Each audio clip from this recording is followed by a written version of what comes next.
Hey guys, welcome back to my YouTube channel BMS ज्ञान।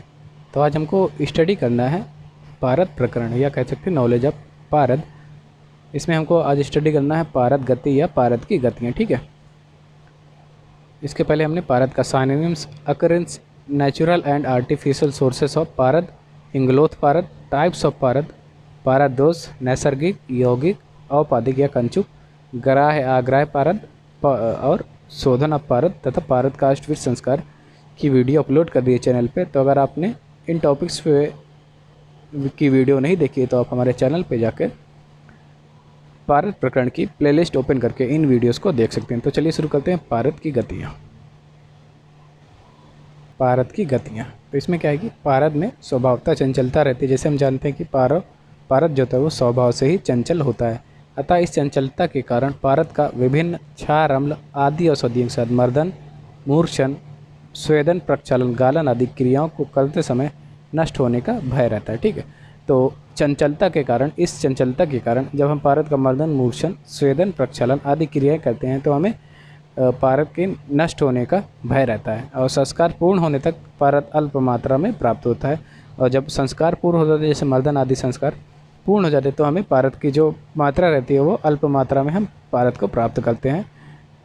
इस प्रकार पारद के कम होने या नष्ट होने के मार्गों को ही हम पारद की गतियाँ कहते हैं। तो सिंपली से हम पारद की गति हम ये बोल सकते हैं, जो पारद के कम होने या नष्ट होने के जो मार्ग होते हैं उसे ही हम पारद की गतियाँ कहते हैं। रसरत्न समुच्चय पारद की 5 प्रकार की गतियाँ का उल्लेख है। जैसे जो कि पहला है उसमें जल गति, दूसरा है अंश गति, तीसरा है मल गति, चौथा है धूम गति और पांचवा है जीव गति। तो पहला है हमारा जल गति। इसमें क्या है कि पारद को मर्दन, मूर्छन आदि संस्कार उपरांत उष्ण जल के साथ प्रक्षालन किया जाता है। तो जब हम संस्कार करते हैं, जैसे मर्दन, मूर्छन आदि संस्कार करते हैं, तब उस टाइम हम पारद को उष्ण जल के साथ प्रक्षालन करते हैं।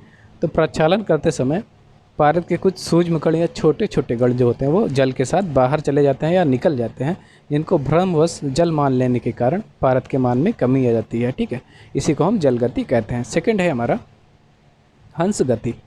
इसमें क्या है कि पारद को अन्य पदार्थों के साथ मर्दन करते समय एक पात्र से दूसरे पात्र में डालते समय शीघ्रता करने से सूक्ष्म कण उछल कर चले जाते हैं।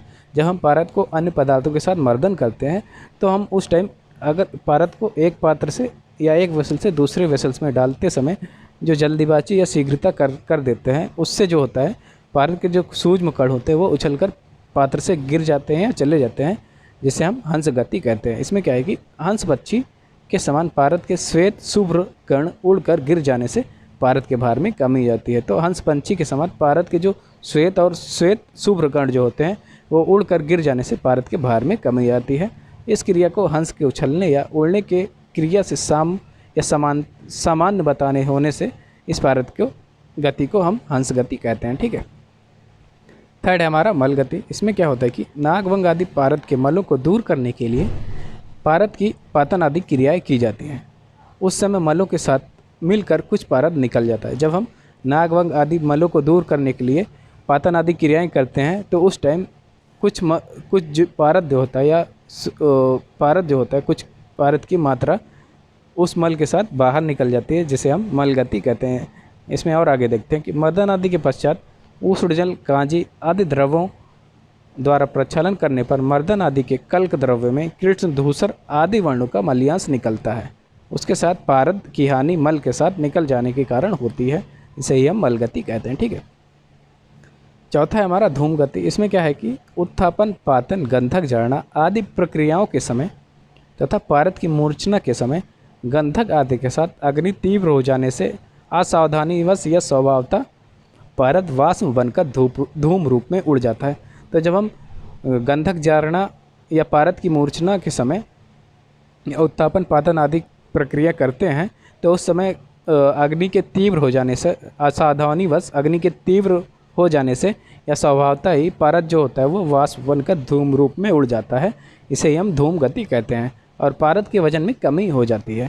धूम के रूप में निकलते हुए पारद की इस गति को हम धूम गति कहते हैं। ठीक, पांचवा है हमारा जीव गति, जो कि इम्पोर्टेंट टॉपिक है जीव गति। इसमें क्या होता है कि इम्पोर्टेंट नहीं, ठीक है, इसमें क्या होता है कि जो उपरोक्त चारों गतियाँ बताई गई हैं या जो जिसमें जल गति, हंस गति, मल गति और धूम गति है, तो वो सारी प्रत्यक्ष दृश्य होती है, मतलब दिखाई देती है।